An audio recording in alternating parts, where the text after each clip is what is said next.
আপনার সৌন্দর্য চিরস্থায়ী না, ধন সম্পদ চিরস্থায়ী থাকে না, ক্ষমতা চিরস্থায়ী থাকে না, যৌবনকাল চিরস্থায়ী থাকে না, একটা সময় না একটা সময় চলে যায়।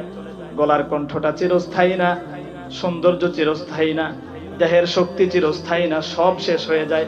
আপনার ঘর বাড়ি পোশাক আশাক গুলো চিরস্থায়ী না, চিরস্থায়ী হচ্ছে জান্নাত। চিরস্থায়ী কি? জান্নাত। আল্লাহ নবী সাল্লাল্লাহু আলাইহি ওয়াসাল্লাম জান্নাতের বর্ণনা, জান্নাত কেমন হতে পারে একটু ইঙ্গিত হাদিসের মধ্যে দিয়েছেন। আল্লাহ তাআলা কোরআনুল কারীমে বলেছেন, ওয়ালাকুম ফিহা মা তাশতাহি আনফুসুকুম ওয়ালাকুম ফিহা মা তাবদাউন। আল্লাহ বলছেন, বান্দারা জান্নাতে যাওয়ার মতো আমল যদি করতে পারো, জান্নাতে যদি ঢুকতে পারো, সেখানে বান্দা তুমি যা চাইবা তাই আমি আল্লাহ তোমাকে দিয়ে দেব। জান্নাতে বান্দা যা চাইবে তাই পাবে। আল্লাহর নবী সাহাবায়ে কেরামদেরকে এরকম নসিহত করতেছিলেন। এক সাহাবী দাঁড়ায় গেলেন, দাঁড়ায় বলছেন, ইয়া রাসূলুল্লাহ, দুনিয়ার বুকে আমি তো ঘোড়া অনেক পছন্দ করি। ঘোড়া, ওই যুগের ঘোড়া, এই যুগের মনে করেন ভিআইপি একটা গাড়ি, ভিআইপি একটা মোটরসাইকেল, ভিআইপি একটা কার, কারণ ওই যুগে তো গাড়ি ঘোড়া ছিল না। সাহাবী দাঁড়ায় বলছেন, ইয়া রাসূলুল্লাহ, ঘোড়া আমার অনেক পছন্দ, ঘোড়া আমি পছন্দ করি, ঘোড়াকে আমি ভালোবাসি, ঘোড়া আমার অনেক কাজে আসে, অনেক উপকারে আসে। আমি যদি জান্নাতে যাই, আল্লাহর কাছে যদি ঘোড়া চাই, আল্লাহ তাআলা আমাকে ঘোড়া দিবেন কিনা? আল্লাহর নবী সাহাবীকে বলছেন, ও আমার সাহাবী, তুমি যদি জান্নাতে যাও, আল্লাহ যদি তোমাকে জান্নাত দেয়, তাহলে জান্নাতে যদি তুমি ঘোড়া চাও, তাহলে আল্লাহ জান্নাতে তোমাকে ঘোড়া দেবে। কিন্তু দুনিয়ার যে ঘোড়া, জান্নাতের ঘোড়া দুনিয়ার ঘোড়ার চেয়ে আরো বহু গুণে উত্তম হবে। দুনিয়ার ঘোড়ার মতো হবে না, এটা আরো বহু গুণে উত্তম হবে। আরেক সাহাবী দাঁড়ায় গেলেন, ইয়া রাসূলুল্লাহ, আমি তো উট পছন্দ করি। কি পছন্দ করে? উট। আমি তো উট পছন্দ করি, জান্নাতে গেলে কি আল্লাহ আমাকে উট দিবে নাকি?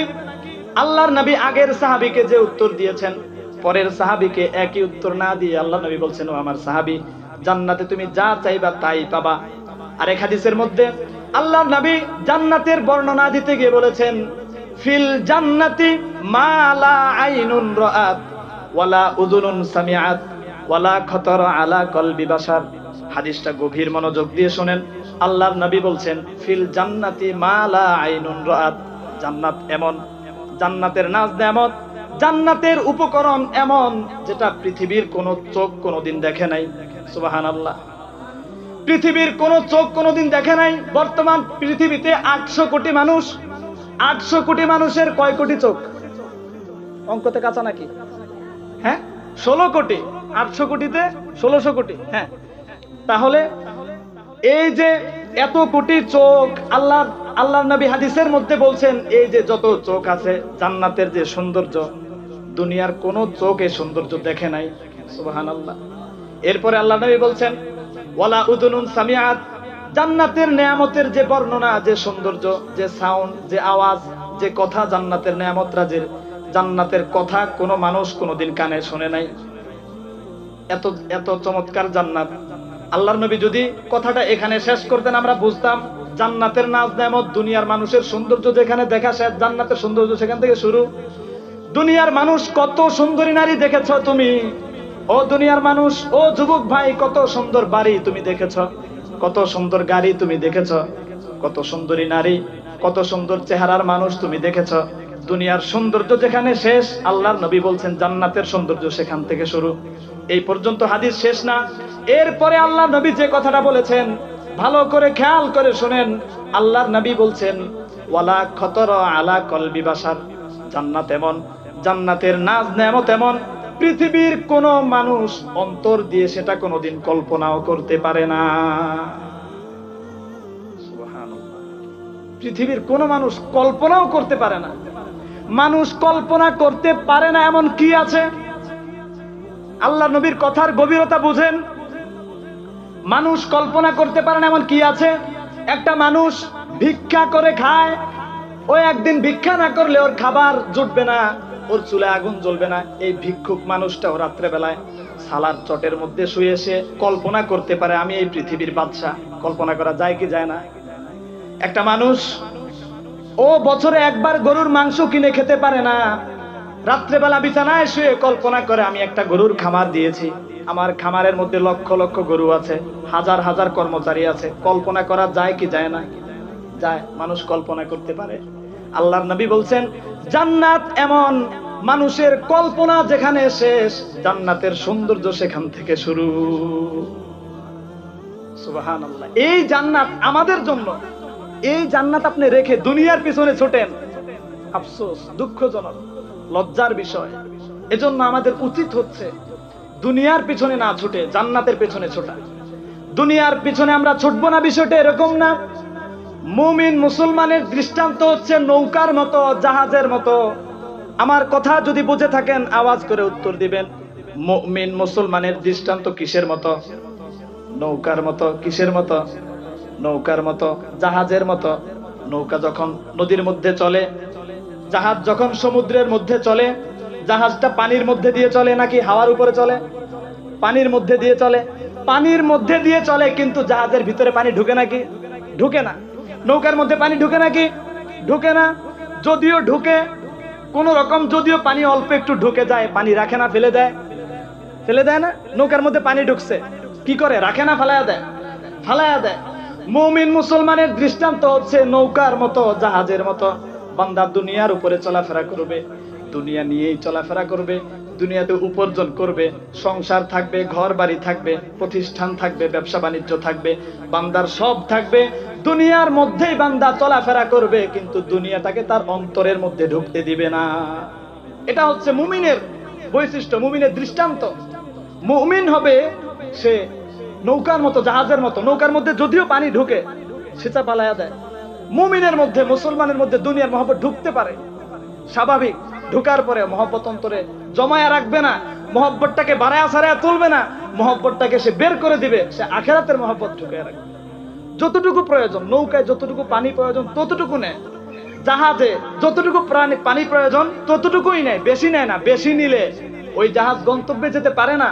পানি যদি বেশি ঢুকে, ওই জাহাজ গন্তব্যে যাওয়া হয় না, ওখানেই সে শেষ, ডুবে, তার ধ্বংস ওখানে অনিবার্য। নৌকায় যদি বেশি পানি ঢুকে, ওখানেই শেষ, সে আর গন্তব্যে যেতে পারে না।